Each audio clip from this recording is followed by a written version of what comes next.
Exercise 9 भी अब हमने स्टार्ट करनी है। इसमें एंगल्स के बारे में बताया गया है और क्वेश्चन नंबर 1 में जैसे पूछ रहा है कि classify the angles whose sizes are given below. यहाँ पर सिर्फ आपने ये बताना है कि कौन कौन से किस्म के एंगल जो है ना ये हैं। तो मैं आपको थोड़ा सा इसके बारे में गाइड करूँगा एंगल्स की कुछ टाइप्स के बारे में।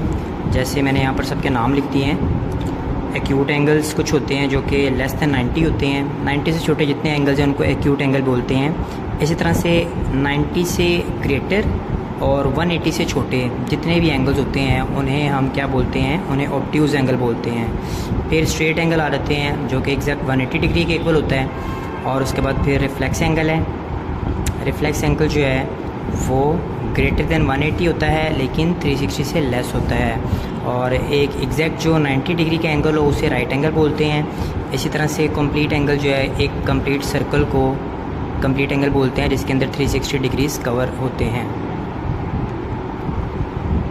और अब क्वेश्चन नंबर 1 के अंदर हमें सेवरल एंगल्स दिए गए हैं। जैसे 30 डिग्री दिया हुआ है और उसके बाद 1 डिग्री दिया हुआ है, 90 डिग्री दिया हुआ है। तो 30 मैंने बोला है 90 से लेस तमाम एंगल्स को आपने एक्यूट एंगल कहना है। तो 30 भी एक्यूट एंगल होगा, 1 भी एक्यूट एंगल होगा। इसी तरह से और कोई 90 से कम, ये 89 है, ये भी एक्यूट एंगल होगा। और मज़ीद ये कि जो 90 वाले एंगल्स होते हैं उन्हें राइट एंगल कहते हैं। तो ये 90 का जो एंगल है वो राइट एंगल है। अब 90 से बड़े और 180 से छोटे जितने एंगल्स हैं 120 हो गया और बस 120 ही है जो कि 90 से बड़ा और 180 से छोटा है यहाँ पर दिए हुए एंगल्स में। तो ये जो 120 है ये फिर आपका ऑब्ट्यूज़ एंगल होगा। और इसके बाद जो है जो 180 एंगल है वो कंप्लीट उसे हम बोलते हैं स्ट्रेट एंगल क्योंकि वो एक एग्जैक्ट लाइन पर आता है पूरे पर। और जो 180 से बड़ा और 360 से छोटे एंगल हैं जैसे 270, 210 और 300 इन्हें बोलते हैं रिफ्लेक्स एंगल। और जो एग्जैक्ट 360 है वो है आपका कंप्लीट एंगल्स। तो ये नाम मैंने जो है यहाँ पर लिख दिए हैं। सबके नाम लिखने के बाद सबके जो है ना आगे एग्जांपल्स वहीं से मैंने बुक से देख करना उनके आगे एग्जांपल्स लिख दिए हैं जो एंगल्स मौजूद हैं। तो ये आप यहाँ से देख सकते हैं। फिर इसी तरह से क्वेश्चन नंबर 2 आ रहा है, उसमें कैलकुलेट करना है how many degrees are there in right angle 90 degree को बोलते हैं। अब आपने बताना है कि अगर 4 राइट एंगल्स हो तो वो कितने डिग्रीज में आते हैं। तो ये देखें, आपने सिंपली इसमें ये करना है कि 4 राइट एंगल्स को पूछ रहा है कि कितने डिग्रीज हैं इसके अंदर। तो 4 को 90 से मल्टीप्लाई करवा देना है, वो 360 आ जाएगा।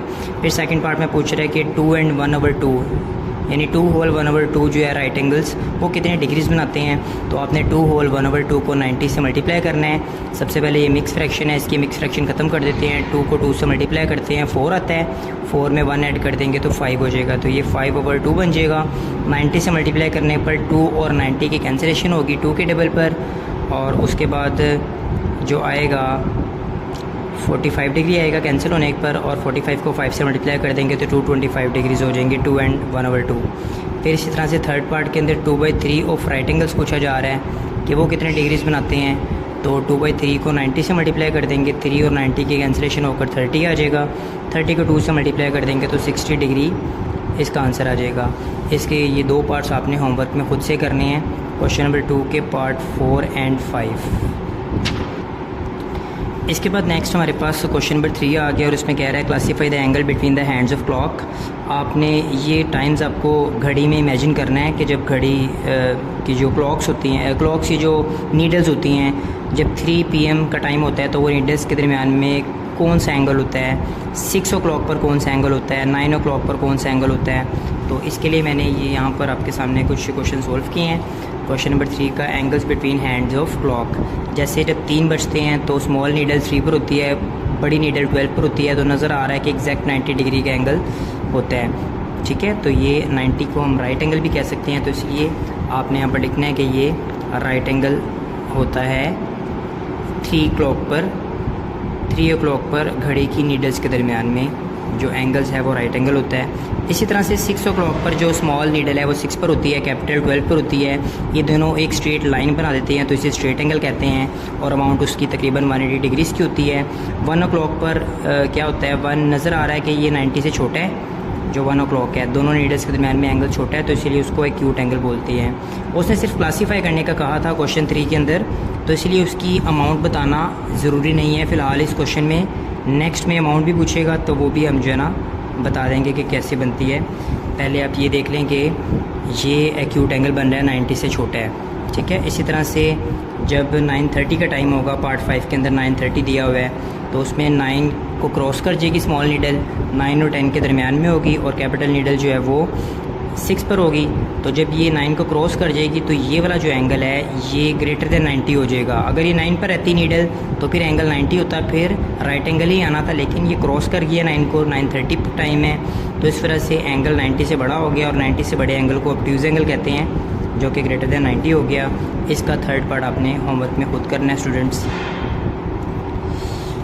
इसके बाद हमारे पास नेक्स्ट आ रहा है क्वेश्चन नंबर 4। क्वेश्चन नंबर 4 की स्टेटमेंट पहले मैं आपको बता देता हूँ कि बुक में क्या कह रहा है 4 में। What is the size of reflex angle between the hands of clock at 3 PM, 4 PM, 5 PM। अब रिफ्लेक्स एंगल्स क्या होते हैं? रिफ्लेक्स एंगल्स वो होते हैं जो 180 से बड़े और 360 से छोटे हों। तो 3 PM जब होंगे तो ज़ाहिर सी बात है angles between the hands of clock at 3 PM, जो 3 बजे जो घड़ी की सुइयों के दरमियान में एंगल होगा, वो हमने पिछले क्वेश्चन में भी देखा, वो होता है 90 डिग्री, इज़ 90 डिग्री। लेकिन अब हमने रिफ्लेक्स एंगल निकालना है, तो रिफ्लेक्स एंगल्स निकालने के लिए 360 में से 90 को माइनस करेंगे तो वो आ जाएगा 270 डिग्री। अगर आपको ये भी पता नहीं लग रहा कि देखने में तो नज़र आ रहा है कि 3 बजे नीडल्स के दरमियान में एंगल 90 डिग्री का है, लेकिन वो कैलकुलेशंस में किस तरह से उसको कैलकुलेट करेंगे तो उसका मैंने मेथड यहाँ पर लिखा हुआ है, आप देख सकते हैं। यहाँ पर टोटल हमारे पास जो एक वॉच होती है उसके ऑलमोस्ट 12 पार्ट्स होते हैं, यानी कि 1 से लेकर 12 तक नंबरिंग होती है। तो एक पूरी गोल घड़ी जो है वो 12 इक्वल पार्ट्स में डिवाइड होती है, ठीक है। जब ये 12 इक्वल पार्ट्स में डिवाइड होगी तो आप ये देखें कि 3 जब बजेंगे तो 12 से लेकर 3 तक जो है ना पार्ट्स उसने कवर कर लिया होगा। तो जितने कवर्ड पार्ट होंगे नीडल्स के वो आपने ऊपर लिखने हैं। 3 o'clock यानी कि जो टाइम होगा उसके आवर्स आपने ऊपर लिखने हैं। टोटल आवर्स जो है ना 12 ही होते हैं, हमेशा आपने 12 से डिवाइड करना है और मल्टीप्लाई कर देना है 360 के साथ। 360 से क्यों मल्टीप्लाई करना है? क्योंकि घड़ी कंप्लीट राउंड होती है और उसका जो कंप्लीट एंगल है वो 360 होता है एक सर्कल का, तो इसलिए 3/12 करके 360 कर देंगे। अब 3 और 12 की कैंसिलेशन 3 के टेबल पर हो गई है। 3 1 3, 3 4 12, 4 की 360 के साथ कैंसिलेशन होगी, 4 90 360, तो 90 बचा है। इसलिए जो है ना 3 o'clock पर नीडल्स के दरमियान में एंगल 90 होगा। लेकिन उसने रिफ्लेक्स एंगल्स पूछा है, तो रिफ्लेक्स एंगल्स निकालने के लिए 360 में से इस 90 को माइनस कर देंगे। रिफ्लेक्स आप यूँ भी कह सकते हैं बाहर वाला एंगल रिफ्लेक्स होगा, यानी कि 3 o'clock पर अंदर वाला एंगल तो 90 डिग्री है ना, तो रिफ्लेक्स से मुराद क्या होगा? जो इसके बाहर एंगल है ये वाला, ये रिफ्लेक्स एंगल है। और ये निकालने के लिए हमें 360 में से टोटल एंगल 360 होता है, उसमें से 90 को माइनस करना पड़ेगा, तो ये रिफ्लेक्स एंगल आ जाएगा। 4 o'clock पर या 4 PM पर कितना एंगल होगा रिफ्लेक्स एंगल? उसके लिए सबसे पहले 4 o'clock पर एंगल कितना होता है वो निकाल लेते हैं। उसके लिए वही तरीका 4/12 आवर्स होते हैं टोटल। 4th कवर हुए हैं तो 4 को 12 पर डिवाइड करेंगे, 360 से मल्टीप्लाई कर देंगे। 4 1 4, 4 3 12, कैंसिलेशन होगी इनकी 4 के टेबल पर। नेक्स्ट 3 के साथ 360 की कैंसिलेशन करेंगे तो 3 को 120 से मल्टीप्लाई करते हैं तो 360 आ रहता है, तो इसका एंगल जो है 120 आ जाएगा 4 o'clock पर। और 120 एंगल्स का रिफ्लेक्स एंगल निकालने के लिए इसको 360 से माइनस कर देंगे तो ये 240 आ जाएगा इसका रिफ्लेक्स एंगल्स। और इस क्वेश्चन का भी आपने थर्ड पार्ट होमवर्क में खुद करना है। जी स्टूडेंट्स, अब हमने करना है क्वेश्चन नंबर 5 और उसका एक ही पार्ट है। उसमें लिखा हुआ है कि if 2 lines make an angle of 2/5 of right angle, calculate the reflex angle between them. तो आपने रिफ्लेक्स एंगल्स निकालना है। अगर 2 लाइन्स जो हैं उनका दरमियानी एंगल राइट एंगल का 2/5 है, तो इसको मैंने यहाँ पर सोल्व किया। अब देखें, सबसे पहले आपने क्या करना है, 2/5 को राइट एंगल यानी कि 90 से मल्टीप्लाई कर देना है। 5 और 90 की कैंसिलेशन कर देनी है 5 के टेबल पर। 5 1 5, 5 18 90। अब ऊपर 2 है और 18 है, इनको मल्टीप्लाई कर देंगे तो 36 डिग्री, ये इसका आंसर आ जाएगा। और इसके लिए भी आपको रिफ्लेक्स एंगल निकालना था, calculate the reflex angle between them. तो रिफ्लेक्स एंगल निकालने के लिए आपको पता ही है क्या करते हैं, 360 में से माइनस कर देते हैं 36 को, जो ऊपर आया हुआ है, तो 324 इसका रिफ्लेक्स एंगल आ जाएगा। 5 के बाद क्वेश्चन नंबर 6 है। क्वेश्चन नंबर 6 में ये कह रहा है कि write the sizes of the complements of the following angles. तो इसके लिए आप पहले ये सुन लें कि कॉम्प्लीमेंट्स एंगल होते क्या हैं। तो कॉम्प्लीमेंट्स एंगल वो होते हैं जिनका सम 90 डिग्री के इक्वल होता है। तो अगर 2 एंगल्स अगर उनको प्लस करें और आंसर 90 डिग्री आ जाए तो फिर वो कॉम्प्लीमेंट्री एंगल्स कहलाते हैं। और अगर एक एंगल हमें दिया हो कोई भी 90 या 90 से छोटा, तो उसका दूसरा कॉम्प्लीमेंट एंगल निकालने के लिए उस एंगल को, गिवन एंगल को 90 में से माइनस करना होता है। ये क्वेश्चन नंबर 6 के मैंने कुछ पार्ट्स आपके सामने सोल्व किए हैं। पार्ट 1 में देखिए जैसे 70 डिग्री है, इसका कॉम्प्लीमेंट निकालने के लिए क्या किया जाएगा, इसको 90 में से माइनस करेंगे तो 20 डिग्री इसका कॉम्प्लीमेंट एंगल आ जाएगा। इसी तरह 90 डिग्री खुद इसका ही कॉम्प्लीमेंट एंगल निकालना है, तो कॉम्प्लीमेंट एंगल निकालने के लिए 90 में से माइनस किया रहता है, तो 90 में से 90 को माइनस करेंगे तो 0 डिग्री इसका कॉम्प्लीमेंट एंगल आ जाएगा। ये मैंने कुछ पार्ट्स किए हैं और कुछ आपको करने के लिए होमवर्क में दूंगा। जैसे फर्स्ट पार्ट के बाद 6 पार्ट मैंने करवाया है, फिर आगे 8th पार्ट है। 10 होल 1/2 डिग्री का आपने कॉम्प्लीमेंट्री एंगल निकालना है, तो इसको फिर 90 में से माइनस करेंगे। 90 माइनस 10 होल 1/2 और 10 2 ज़ा 20, 20 में 1 को ऐड कर दें। मिक्स फ्रैक्शन से फ्रैक्शन बना रहा हूँ, 10 2 ज़ा 20, 20 + 1 करते हैं तो 20 1/2 आ जाएगा। और फिर इसका एलसीएम लेकर, एलसीएम लेने का वही मेथड है कि इसको भी फ्रैक्शन बना ले। 90 के नीचे कुछ भी नहीं है तो इट मीन्स कि 1 है, तो 2 और 1 का एलसीएम 2 आ गया। फिर 2 को 1 पर डिवाइड करेंगे, जो आएगा उसको ऊपर मल्टीप्लाई करेंगे। 2 को 1 पर डिवाइड करने से 2 आता है, 2 ऊपर 90 से मल्टीप्लाई होकर 180 आ गया, माइनस 21 इसी तरह से आ गया क्योंकि 2 2 से कैंसिल हो गया। 180 में से 21 माइनस करेंगे तो 159/2 इतना एंगल बन रहा है। और इसको डिवाइड करके इस तरह से, ये सिंपल डिवीजन ही आपको बहुत बार सिखाई हुई है और आप पहले भी प्रीवियस सेक्शंस के अंदर, क्लासेस के अंदर पढ़कर आ चुके हैं। 2 7 ज़ा 14, 1 करेंगे माइनस करके 1 आ जाएगा। 9 उतार लें, 2 9 ज़ा 18, माइनस करके 1 आ जाएगा। तो 79 ये जो ऊपर आ रहा है, 79 होल रिमाइंडर 1 है, 1/2 है। 79 होल 1/2 इसका आंसर है। बुक में उन्होंने इसका आंसर डेसिमल में दिया हुआ है, तो 1/2 का मतलब होता है 0.5, तो ये 79.5, मतलब दोनों आंसर ही ठीक हैं। ये भी लिख सकते हैं और ये भी लिख सकते हैं। क्वेश्चन अगर मिक्स फॉर्म में हो तो आपने यही कोशिश करनी है कि आंसर भी फिर मिक्स फॉर्म में ही आए, फ्रैक्शन में ना आए। लेकिन बुक वाले ने इसका आंसर पीछे डेसिमल में दिया हुआ है, तो यहाँ ये वाला आंसर भी ठीक है और ये वाला आंसर भी ठीक है, जो चाहें आप लिख सकते हैं। 30 डिग्री का कॉम्प्लीमेंट्री एंगल निकालने के लिए इसको 90 से माइनस करेंगे, 60 डिग्री आ जाएगा। सिमिलरली 1/2 का कॉम्प्लीमेंट्री एंगल निकालने के लिए इसको 90 में से माइनस करेंगे, तो मैंने यहाँ पर डायरेक्ट इसको एलसीएम लेने की बजाय डेसिमल में कर लिया है। 1/2 को डिवाइड करेंगे तो ये 0.5 आ जाएगा। 90 में से 0.5 माइनस करते हैं तो 89.5 आ रहता है, क्योंकि पीछे आंसर डेसिमल में दिया हुआ है, तो आप ऐसे भी कर सकते हैं। ये इसका कॉम्प्लीमेंट्री एंगल आ गया 89.5 डिग्री। और इसके रिमेनिंग पार्ट्स आपने होमवर्क में खुद करने हैं। अब जिस तरह से क्वेश्चन नंबर 9 के अंदर 6 के अंदर हमने कॉम्प्लीमेंट्स एंगल पढ़े हैं, आगे क्वेश्चन 7 में आ रहे हैं सप्लीमेंट्स एंगल। सप्लीमेंट्स एंगल्स क्या होते हैं, जैसे कॉम्प्लीमेंट एंगल्स का सम जो है वो 90 डिग्री के इक्वल होता है, उसी तरह से सप्लीमेंट्स एंगल का सम 180 डिग्री के इक्वल होता है।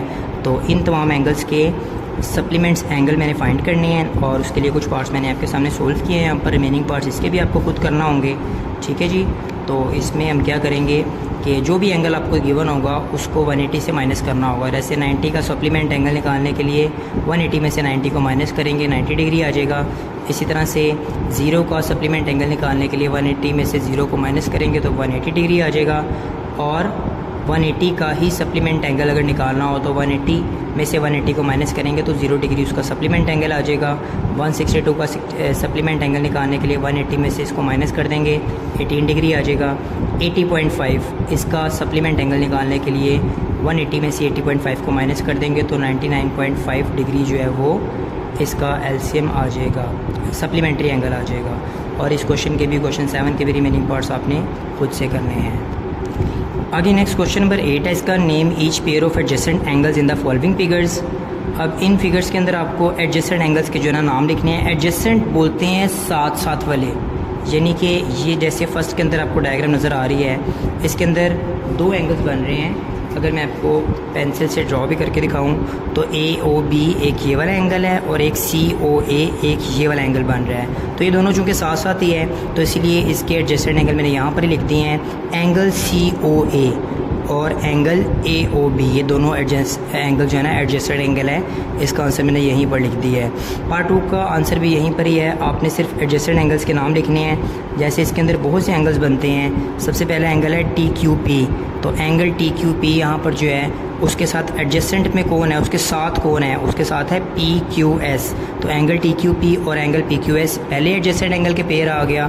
फिर इसी तरह से एंगल PQS का जो साथ वाला एडजेसेंट एंगल है वो है एंगल SQR। तो PQS और एंगल SQR ये इसका दूसरा पेयर आ गया एडजेसेंट एंगल का।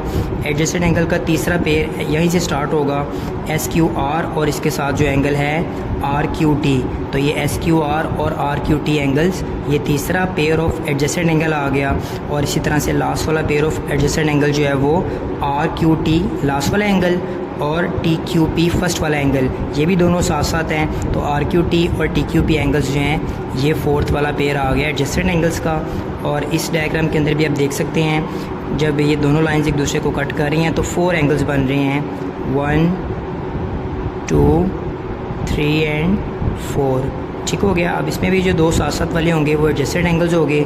फॉर एग्जांपल यहाँ से अगर हम स्टार्ट करते हैं तो एंगल COA, इसके साथ ऊपर वाला एंगल भी है तो एंगल AOD, COA और AOD ये एक पेयर आ गया एडजस्टेड एंगल्स का। दूसरा एडजस्टेड एंगल का पेयर AOD के साथ DOB ये वाला एंगल, और तीसरा पेयर ऑफ एडजस्टेड एंगल में DOB के साथ BOC ये थर्ड पेयर आ गया ऊपर लिखा हुआ है एडजस्टेड एंगल्स का। और फोर्थ पेयर के लिए फोर्थ वाला एंगल BOC वो फर्स्ट वाले एंगल के साथ भी मिल रहा है COA के साथ, तो एंगल BOC और एंगल COA ये फोर्थ पेयर आ गया एडजस्टेड एंगल्स का। क्वेश्चन 8 जो था वो बुक पर ही करने वाला था तो इसलिए मैंने इसको यहाँ पर ही एक्सप्लेन कर दिया है। क्वेश्चन नंबर 9 अब देख लेते हैं। क्वेश्चन 9 के लिए मैंने इसको सोल्व किया है यहाँ पर, ये देखें। अब इसमें कह रहा है कि इन द गिवन फिगर एक एंगल आपको दिया हुआ है A 50 डिग्री के equal, find the size of the other angles. तो आपको B, C और D इनके साइजेस फाइंड करने हैं, ठीक है। तो ये डायग्राम आपको नज़र आ रही है जैसे यही वाला क्वेश्चन है। सबसे पहले क्या करेंगे, देखें जब दो लाइंस एक दूसरे को इंटरसेक्ट करती हैं, कट करती हैं, तो जो ऑपोजिट एंगल्स होते हैं उन्हें बोलते हैं वर्टिकल ऑपोजिट एंगल, यानी A और C वर्टिकली ऑपोजिट एंगल है। और वर्टिकली ऑपोजिट एंगल्स की प्रॉपर्टी ये होती है कि वर्टिकली ऑपोजिट एंगल्स जो हैं वो इक्वल होते हैं। तो इट मीन्स कि A C के इक्वल होगा और B D के इक्वल होगा, ये दोनों ही वर्टिकली ऑपोजिट एंगल्स हैं।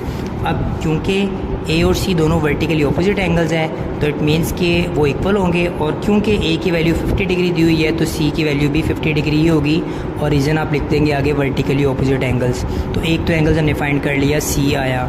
अब दूसरा एंगल हम किस तरह से निकालेंगे, आप देख सकते हैं कि ये जो चारों एंगल्स हैं A B C and D ये ओवरऑल एक ही पॉइंट पर आ रहे हैं, यानी ये कंप्लीट एंगल्स के ही पार्ट्स हैं। सबको सम करेंगे तो एक कंप्लीट एंगल बनेगा, और कंप्लीट एंगल की अमाउंट 360 डिग्री होती है।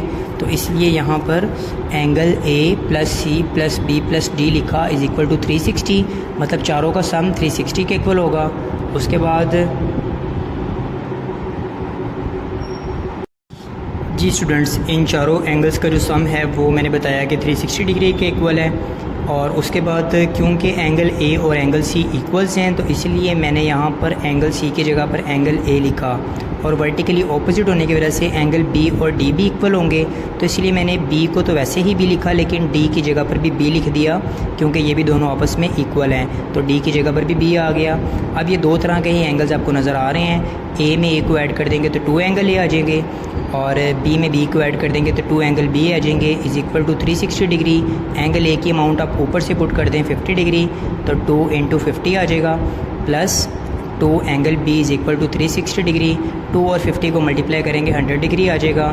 फिर B एंगल की अमाउंट निकालने के लिए क्या करेंगे, ये जो 100 डिग्री है ये प्लस हो रहा है इसके साथ, इसको राइट पर ले आएंगे। राइट पर लाएंगे तो 360 में से 100 माइनस हो जाएगा, 2B इज़ इक्वल टू आ जाएगा 360 माइनस 100 260 के इक्वल। और फिर 2 से मल्टीप्लाई हो रहे हैं एंगल B, तो 2 राइट पर आकर डिवाइड हो जाएगा। 360 को 2 पर डिवाइड कर देंगे तो एंगल B की वैल्यू आ जाएगी 130 डिग्री। और क्योंकि B और D वर्टिकली ऑपोजिट हैं तो जितना एंगल B आया उतना ही एंगल D भी होगा, उसकी वैल्यू भी 130 डिग्री ही होगी। अब हमारे पास इस एक्सरसाइज का क्वेश्चन नंबर 10 है, और क्वेश्चन नंबर 10 में ये लिखा हुआ है find the value of x and y in the given figure. तो मैंने इसी डायग्राम को यहाँ पर बनाया है, आपके सामने सेम डायग्राम है।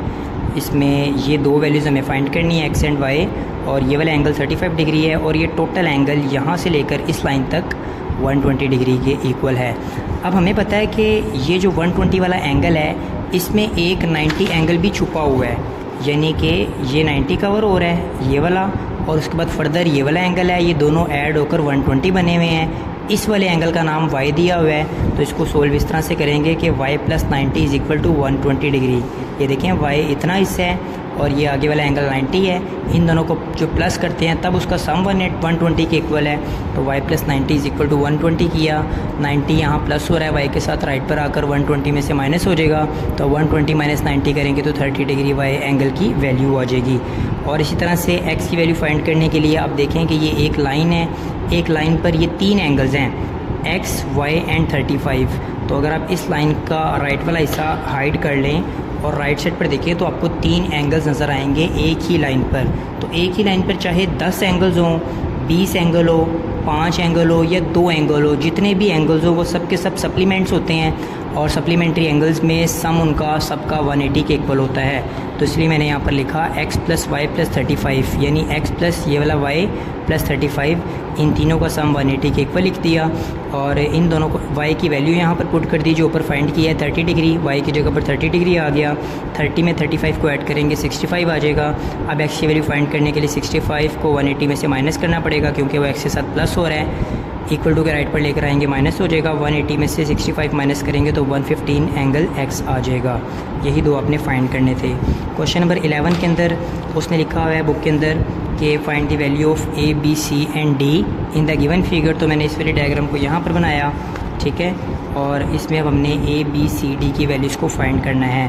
तो उसके लिए अब देखें कि यहाँ पर बेसिकली 3 लाइंस इंटरसेक्ट हो रही हैं एक दूसरे के साथ, ये वाली लाइन, ये वाली लाइन और ये वाली लाइन।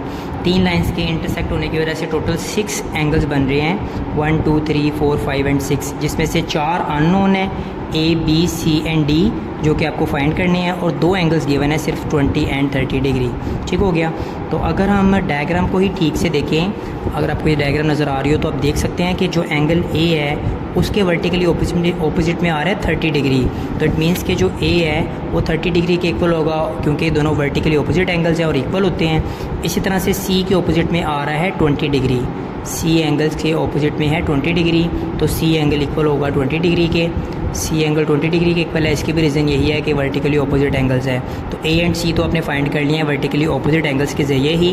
अब हम इसमें से किसी एक लाइन को पिक करेंगे। फॉर एग्जांपल अगर मैं इस डायग्राम की ये वाली लाइन देखता हूँ, ये वाली लाइन, तो इस लाइन के ऊपर भी 3 एंगल्स हैं ये वाले, और इस लाइन के नीचे भी 3 एंगल्स हैं ये वाले। ठीक हो गया।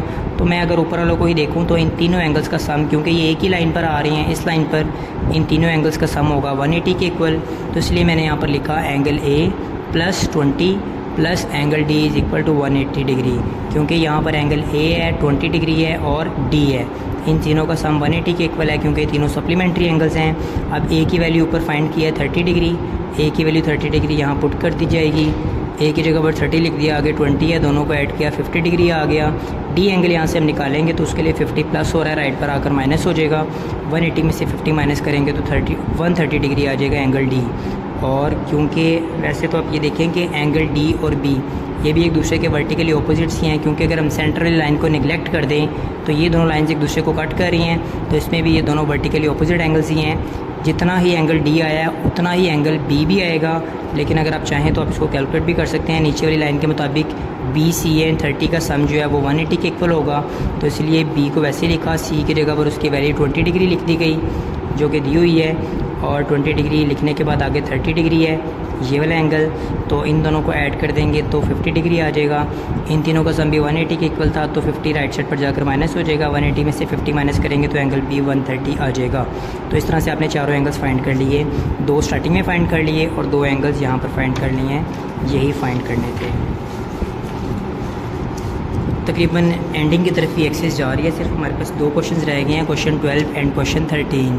तो 12 एंड 13 रह गए हैं। 12 क्वेश्चन पहले आप देख लें, ये डायग्राम है उसकी, और इसके अंदर आपको एंगल्स जो है वो ABC की फॉर्म में नहीं दिए हुए, बल्कि एंगल्स आपको 1, 2, 3 की फॉर्म में दिए गए हैं, और कहा गया कि angle 1, angle 2, angle 3, 4 and angle 5 की वैल्यूज़ आपने फाइंड करनी है, 6 की भी वैल्यू फाइंड करनी है। ठीक है, तो क्या करेंगे इसके लिए, सबसे पहले अगर हम इस पॉइंट को देखते हैं तो एंगल 2 और 70 डिग्री, ये 2 एंगल का नाम है और ये 70 एंगल की अमाउंट है।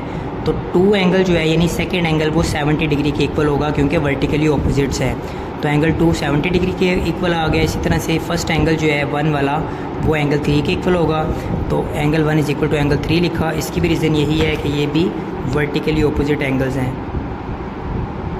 और इसी तरह से अब 3 + 70 अगर हम देखें तो इस लाइन के नीचे वाले एंगल दो ही हैं, एक 3 है एंगल 3 और एक 70 डिग्री का एंगल है।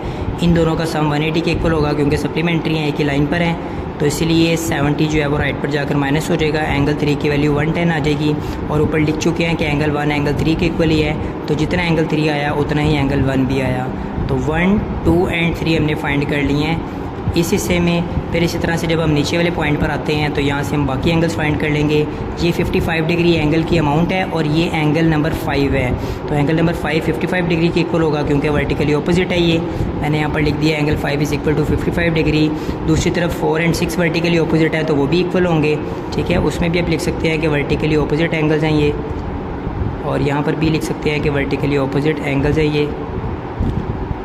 और उसके बाद आप देखें कि ये जो दोनों हैं 6 और 55 ये एक ही लाइन पर आ रहे हैं इस लाइन के नीचे वाले हिस्से में, तो इन दोनों का सम भी 6 और 55 का 180 के इक्वल होगा। सप्लीमेंट्री एंगल्स आप यहाँ पर रीज़न दे सकते हैं।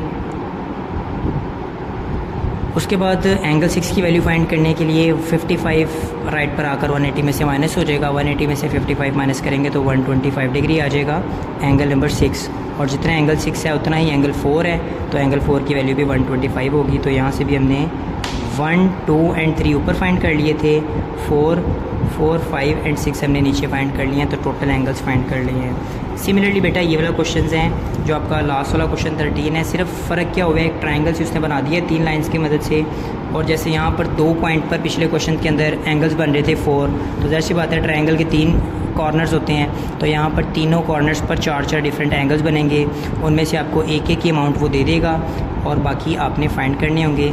आपके सामने मैंने क्वेश्चन सोल्व कर दिया हुआ है, ये भी मैं आपको थोड़ा सा गाइड कर देता हूँ, आपने इसको नोट कर लेना है। ये डायग्राम है सबसे पहले इसकी, पहले हम इस पॉइंट पर आएंगे, इस पॉइंट को डिस्कस करते हैं। तो एंगल 2 जो है वो एंगल 50 डिग्री के इक्वल है, ठीक है। डायग्राम के अकॉर्डिंग एंगल 2 जो है वो एंगल 50 डिग्री के इक्वल है, तो एंगल 2 की वैल्यू 50 डिग्री आ जाएगी। और इसी तरह से इसकी रीज़न क्या है कि वर्टिकली ऑपोजिट है। सिमिलरली इस पॉइंट पर एंगल 1 एंड एंगल 3 भी वर्टिकली ऑपोजिट है, जो कि दोनों आपस में इक्वल होंगे। अब हमने इन दोनों को फाइंड करना है 1 और 3 को, तो उसके लिए 1 और 50 ये दोनों इस लाइन के ऊपर वाली साइड पर आ रहे हैं, तो एक ही लाइन पर हैं। इन दोनों का सम 180 के इक्वल होगा, जो कि सप्लीमेंट्री एंगल कहलाते हैं। तो एंगल 1 फाइंड करने के लिए 50 यहाँ प्लस हो रहा है, वो राइट पर आकर 180 में से माइनस हो जाएगा। एंगल 1 आ जाएगा 130 डिग्री के इक्वल, और क्योंकि 1 और 3 इक्वल हैं वर्टिकली ऑपोजिट होने की वजह से, तो जितना एंगल 1 आया है उतना ही एंगल 3 भी होगा, दोनों 130 डिग्री के आ जाएंगे। तो 1, 2 एंड 3 तीन एंगल्स यहाँ से फाइंड कर लिए हैं। इसी तरह से इस पॉइंट पर अगर हम आते हैं, ये सेकंड वाले पॉइंट पर, तो 3 एंगल्स हमने यहाँ से फाइंड करने हैं। नज़र आ रहा है कि एंगल नंबर 5 जो है उसके वर्टिकली ऑपोजिट 60 डिग्री है, तो एंगल नंबर 5 60 के इक्वल कह दिया, वर्टिकली ऑपोजिट आगे रीज़न लिख दी। इसी तरह से एंगल नंबर 4 के ऑपोजिट एंगल नंबर 6 है, तो एंगल 4 एंड एंगल 6 को इक्वल कह दिया, रीज़न वही वर्टिकली ऑपोजिट एंगल्स। और 6 एंड 60 आप देख सकते हैं कि एक ही लाइन पर आ रहे हैं, तो इन दोनों का जो सम होगा एंगल 6 प्लस 60 डिग्री का जो सम होगा वो 180 के इक्वल होगा, सप्लीमेंट्री एंगल्स होने की वजह से। तो यहाँ से एंगल नंबर 6 फाइंड करने के लिए 60 डिग्री 180 में से माइनस हो जाएगा, 180 माइनस 60 करते हैं तो 120 डिग्री एंगल 6 आ जाएगा। और क्योंकि 6 और 4